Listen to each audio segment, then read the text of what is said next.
Bueno, buenos días. Vamos a empezar ahora sí con la discusión y vamos a iniciar con la mesa de democracia sustantiva con el tema ciudadanía integral, derechos políticos, civiles, económicos y sociales, a cargo del doctor Rolando Cordera. Y déjenme presentarlo. El doctor Rolando Cordera es licenciado en Economía por la Escuela Nacional de Economía de la UNAM, con estudios de posgrado en la London School of Economics, doctor honoris causa por la Universidad Autónoma Metropolitana, profesor emérito de la Facultad de Economía de la UNAM, miembro del Sistema Nacional de Investigadores Nivel 3, Premio Universidad Nacional en el área de Ciencias Económicas Administrativas, Cátedra Raúl Prebisch de la CEPAL, coordinador del Programa Universitario de Estudios del Desarrollo, colaborador semanal de La Jornada y El Financiero, miembro del Consejo Editorial de la revista Economía UNAM, director de la revista Configuraciones y autor de varios libros como La perenne desigualdad 2017, Propuestas estratégicas para el desarrollo 2019-2024, Informe del desarrollo en México 2015, Más allá de la crisis, el reclamo del desarrollo, Notas sobre el desarrollo y globalización en América Latina, Reclamo a la democracia desde la justicia social, El desarrollo ayer y hoy, idea y utopía, Los determinantes sociales de la salud en México, Cuarto diálogo nacional para un México social, La disputa por la nación, perspectivas y opciones de desarrollo, Volver con la memoria, conversaciones con intelectuales, políticos y hombres de la ciencia, del arte y la cultura del siglo XX, Desarrollo y crisis de la economía mexicana, ensayos de interpretación histórica. Les pido un gran aplauso para nuestro ponente, el doctor Rolando Cordera.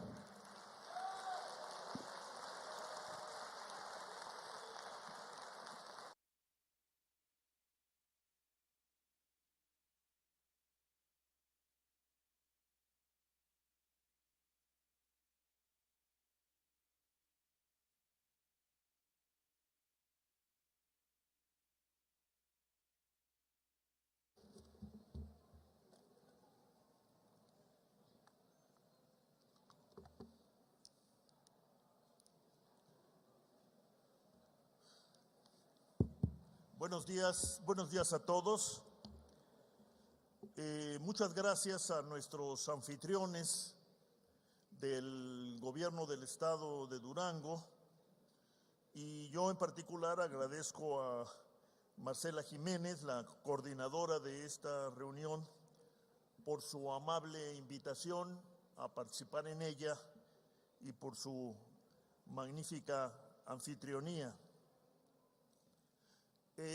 Se nos ha asignado el tema de democracia sustantiva, ciudadanía integral, que podemos desdoblar en ciudadanía civil, igualdad de todos ante las leyes, ciudadanía política, igualdad de todos en las urnas, y ciudadanía social, equidad en el reparto hacia una efectiva igualdad de oportunidades y acceso a los bienes públicos que hace posible cualquier tipo de sociedad.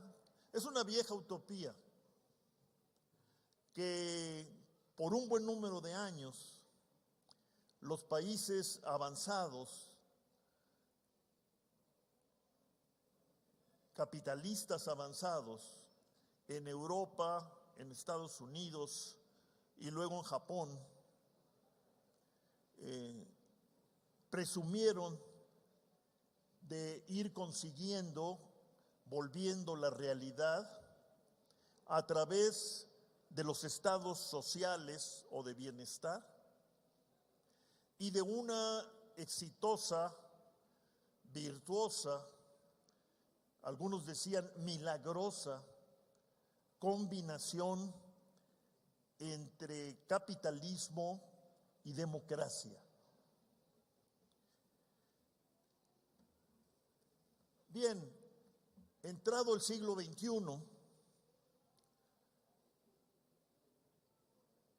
Quizás los aquí presentes y los que no estén por ahora, debamos preguntarnos si más que hablar de democracia sustantiva, desplegada y concretada en esta ciudadanía integral que yo describí hace un momento, ¿no deberíamos volver a preguntarnos por la democracia como problema? ¿Por la democracia como reto? Democracia como realidad institucional eficaz y hasta satisfactoria, como se decía que lo era, o como reclamo de los excluidos o excluibles de los bienes y promesas de la globalización y de la gran transformación que el mundo sufrió a fin de siglo y que se quiso encauzar por la vía de un mercado mundial unificado y una democracia representativa global. Esta sería mi primera propuesta a todos ustedes y desde luego a quienes me van a suceder en el uso de la palabra en este capítulo del seminario o de la reunión de los becarios. ¿Democracia sustantiva o democracia como problema? Con la gran recesión económica y financiera que afectó al mundo a partir de 2008 y 2009, lo que se llamaba hasta entonces la gran moderación y la celebración globalista se cuartearon y sus velos se rasgaron. Lo que se puso en cuestión a partir de entonces y hasta el día de hoy ha sido la viabilidad de la combinatoria que pocos años antes se veía como triunfadora del gran conflicto de la Guerra Fría y la bipolaridad. Esta combinación es, como lo dije antes, la que se daba entre un capitalismo renovado después de la Segunda Guerra Mundial y una democracia que se había recuperado después de los fascismos, la propia guerra, los autoritarismos, etcétera.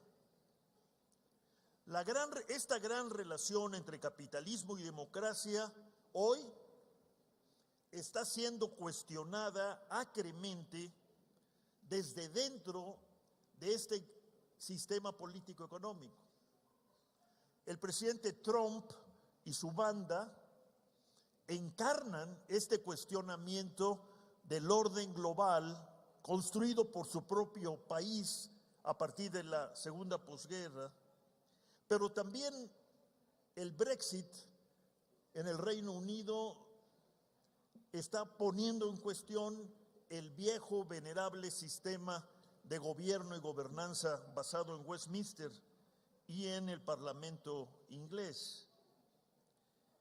Los autoritarismos centroeuropeos encarnan también este cuestionamiento, no obstante que en esos países, Hungría, Polonia en particular, pero también en buena medida en Italia, se dio lo que hace unos años dio en llamarse las revoluciones de terciopelo, que significaron la recuperación de la democracia representativa y la vuelta al capitalismo. Pues desde ahí se cuestiona la democracia representativa y se cuestiona el propio capitalismo entendido como un mecanismo de reproducción ampliada, pero también con capacidades redistributivas. Con bajo crecimiento económico y alta desigualdad, que es lo que caracteriza al mundo de hoy, tanto en su plano de países avanzados como en países emergentes o en desarrollo, como es el nuestro, la democracia flaquea y la salida por la vía de la migración y la deslealtad por la vía de la negación se ven como avenidas bienhechoras para dejar atrás una crisis que ya no se atreve, que no acierta a decir su nombre. Aunque haya en el mundo de hoy, pues muchos estudiosos que en Europa, por ejemplo, o en los Estados Unidos, se estén preguntando activa y comprometidamente si no hemos empezado a vivir el fin del capitalismo.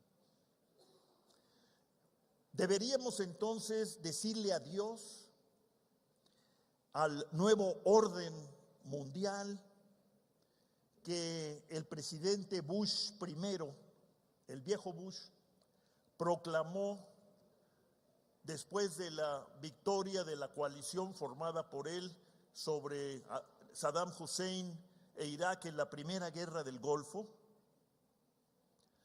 Se trató, al final de cuentas, de una ironía muy cruel de la historia contemporánea, que el viejo Bush haya proclamado el triunfo de la democracia y del capitalismo, y hoy nos preguntemos si esa combinación no está en declive o en crisis. Y nosotros, porque estamos aquí reunidos, enriquecidos por una presencia internacional activa y reconocible, pues muchos mexicanos. Y no podemos dejar, me parece a mí, de preguntarnos por nosotros desde la perspectiva que yo he sugerido puede construir el gran contexto a partir del cual pensar los problemas del mundo, pero pensar nuestros problemas también. Para decirlo rápidamente, nuestro país ha evolucionado del airado reclamo democrático configurado, balbuceado por los jóvenes estudiantes con algunos de sus profesores de los movimientos de 1968, a lo que podríamos hoy caracterizar como una democracia pluralista, o, como dicen algunos colegas, marginal.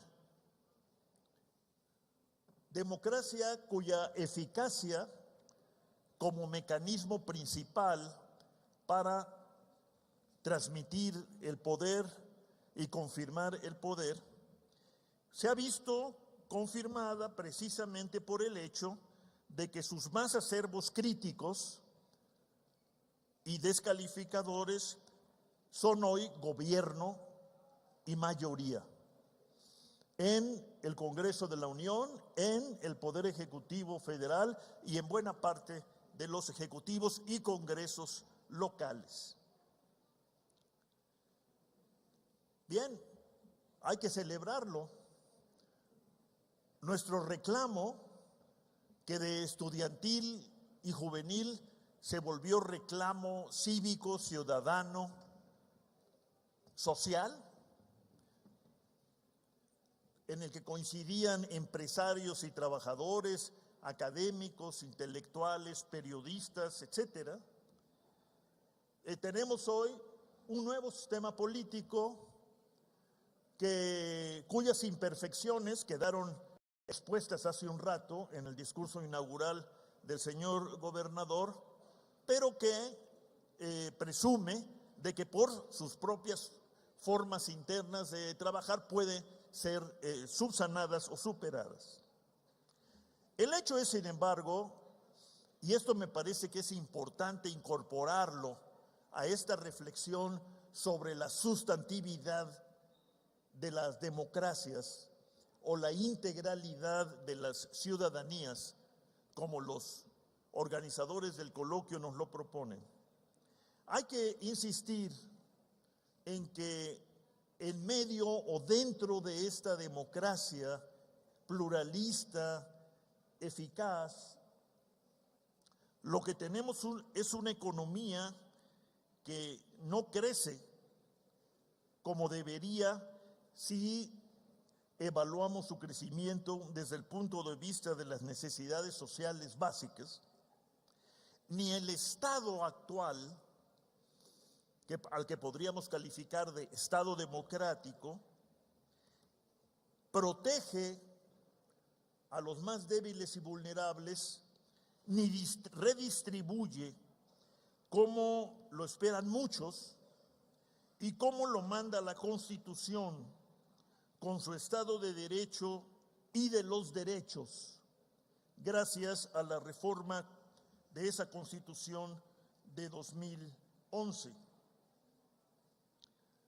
También lo manda, no está de más recordarlo en esta tierra con tanta abundancia de santoral cívico, republicano y revolucionario, como nos recordó el gobernador, que en México hay una tradición revolucionaria que se ha pretendido concretar, volver mandato permanente, incluso para algunos volver proyecto nacional en la Constitución elaborada y promulgada en 1917. He aquí, en una nuez, el desafío principal que nuestra sociedad urbana, abierta al mundo, modernizada, aunque sea parcialmente, tiene hoy, y con ella la democracia.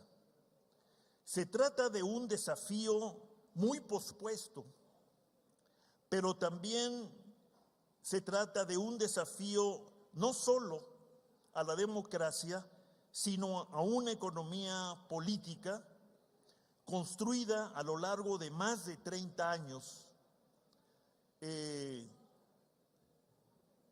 al calor o inspirada por un proyecto de gran transformación estructural, el cambio estructural para la globalización de México, promovido y propuesto de origen por el presidente Salinas de Gortari, pero continuado por prácticamente todos los gobiernos del país hasta la fecha.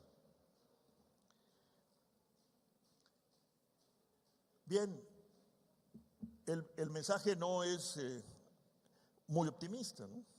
Democracia hay, economía abierta al mundo y modernizada, aunque sea en partes, hay. Y sin embargo, lo que también hay es pobreza de masas que afecta casi el 50% de nuestra población y una desigualdad inicua, injustificable económicamente e inaceptable éticamente, desde cualquier ética que escojamos. Democracia con pobreza y desigualdad, entonces. Economía abierta y gran exportadora industrial con mediocre crecimiento y mal empleo. Estado pobre, fiscal e institucionalmente hablando, sin visión ni capacidades bien dispuestas para renovar, para innovar, para promover proyectos y redescubrir el desarrollo con equidad y hacia la igualdad que una y otra vez nos hemos propuesto como sociedad civil y como sociedad política. Desarrollo con equidad hacia la igualdad. Eso sería otra manera de frasear la propuesta del coloquio, democracia sustantiva con ciudadanía integral. Pero tenemos que ascribirle a esta fórmula de desarrollo con equidad para la igualdad, que compartimos como propuesta, como visión, como sueño, con otros países latinoamericanos y diría yo de otras latitudes, el adjetivo de democracia. Sacrificar la democracia en aras de la equidad o la igualdad sociales fue por mucho tiempo una trampa retórica que se convirtió en una trampa política que a su vez entrampó la evolución política del pueblo mexicano, como hubiera dicho don Justo Sierra. A partir de los años 70 y con toda evidencia de los 80s y 90s del siglo XX, quisimos dejar atrás esa trampa, poniendo a trabajar el sistema representativo democrático con garantías a través de nuevas instituciones como lo fue el Instituto Federal Electoral, ahora convertido en Instituto Nacional Electoral. Pero esta democracia que pudimos constituir con muchos trabajos y aceptando sus muchas imperfecciones, no generó formas de gobierno que pudieran comprometerse con proyectos de renovación de la economía política en la perspectiva que emana de la propia democracia. No olvidemos que después de todo, democracia quiere decir igualdad ante las urnas, pero puede querer decir, como lo han reclamado por décadas las sociedades actuales, puede querer decir también igualdad social, condiciones económicas y materiales mínimas para aspirar a regímenes de equidad y de respeto, ahora sí, de los derechos humanos, entendidos no solo como derechos cívicos o políticos, sino como derechos económicos, sociales, culturales y ambientales, como dice la Organización de las Naciones Unidas y nosotros con ella. Pero esto supone poner en tensión la democracia mexicana tal y como la hemos vivido y como la conocemos. Supone, en efecto, exigir a los partidos políticos que sean eso, que sean instrumentos para codificar y agregar intereses, para generar proyectos, para producir visiones de sociedad que el resto de la ciudadanía pueda hacer suyo o no, y también para construir un espacio cívico público deliberativo, no solo para intercambiar adjetivos, improperios o reclamos, sino un espacio deliberativo para tratar de construir proyectos colectivos y visiones compartidas, dada la dureza del mundo actual y también dados los ominosos panoramas de una crisis que se vaya a alargar en el tiempo y que vaya a traer como consecuencia desgajamientos sociales y políticos de gran envergadura, como los vivió el mundo hace muchos años ya, en los años 30 del siglo XX, y que derivaron en la Segunda Guerra Mundial el ascenso de los fascismos y autoritarismos de toda la haya. De eso sabemos, y si no sabemos lo podemos aprender y leer, pero de las nuevas condiciones en que se gestan las nuevas ciudadanías, las nuevas condiciones que se buscan encauzar como reclamos institucionalizados a través del debate, de la deliberación y de la representatividad, en condiciones de penuria social, de pobreza, desigualdad e inconformidad, reclamo, encono, que es lo que nos pinta hoy, no solo a nosotros, al mundo entero. Sabemos poco. Y entonces tenemos que prepararnos para inventar. Tenemos que asumir que no hay recetas únicas. Tenemos que admitir que en muy buena medida lo que nos toca por delante es hacer camino al andar, arriesgándonos a errar, a equivocarnos, y por eso arriesgándonos a construir mecanismos que detecten oportunamente los errores, las insuficiencias y promuevan los correctivos, las revisiones, institucionalmente hablando. De ahí la importancia que, desde mi punto de vista, debemos darle de nuevo al Congreso de la Unión y los congresos como órganos colegiados representativos, comprometidos con el estudio de la realidad y la generación de proyectos que puedan convertirse en legislaciones de renovación, cambio, compromiso y defensa de la sociedad y de sus estamentos más débiles y vulnerables, que en el caso de nuestro país siguen formando la mayoría nacional.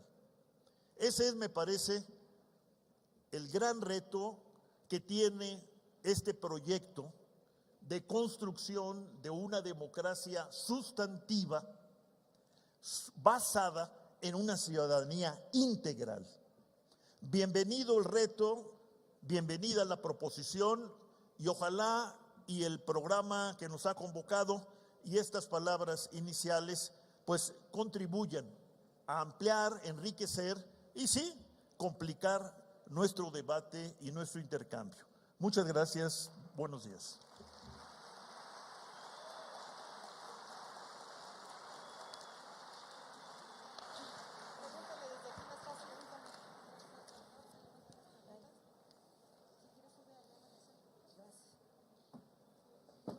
Buenos días, doctor.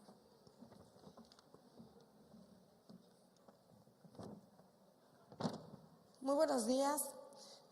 Varios de nuestros asistentes nos han estado haciendo varias preguntas en Twitter y lo que hicimos ahorita fue englobarlas porque muchas son muy parecidas o tienen que ver con el mismo tema.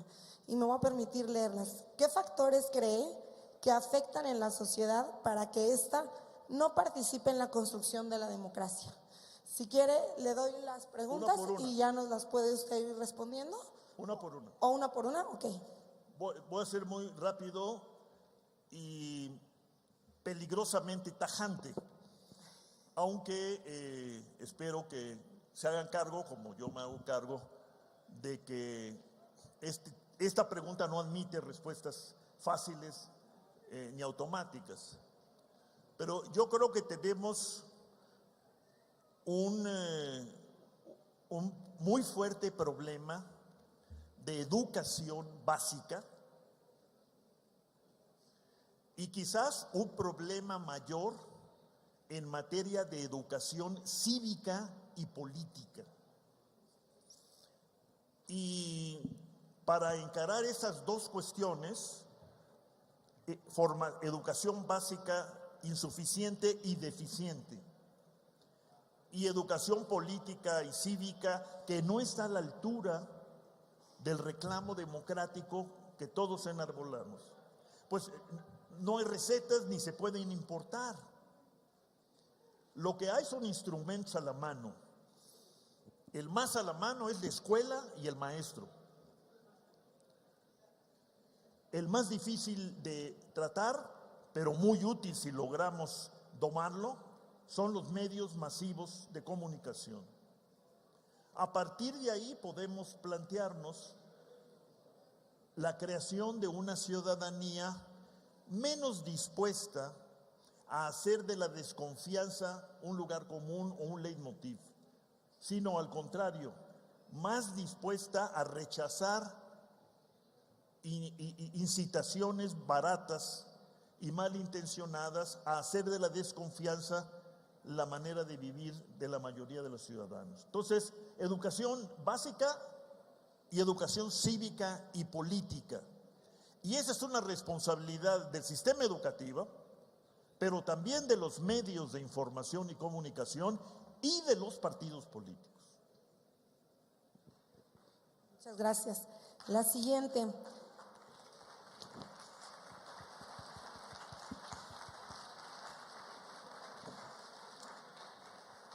¿Cree que se pueda lograr una integración social completa en la democracia por parte de la sociedad? ¿Se puede lograr una qué? se pueda lograr una integración social completa dentro de la democracia por parte de la sociedad? Yo pienso y espero que este tema sea un tema central de las siguientes participaciones, pero me arriesgo y digo, un fantasma recorre el mundo.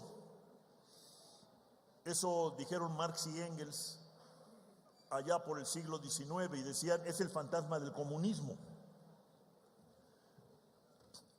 Ahora no es tanto el fantasma del comunismo el que recorre el mundo, sino el fantasma de nuevos autoritarismos, nacionalismos xenófobos, odio al otro y desprecio al ajeno.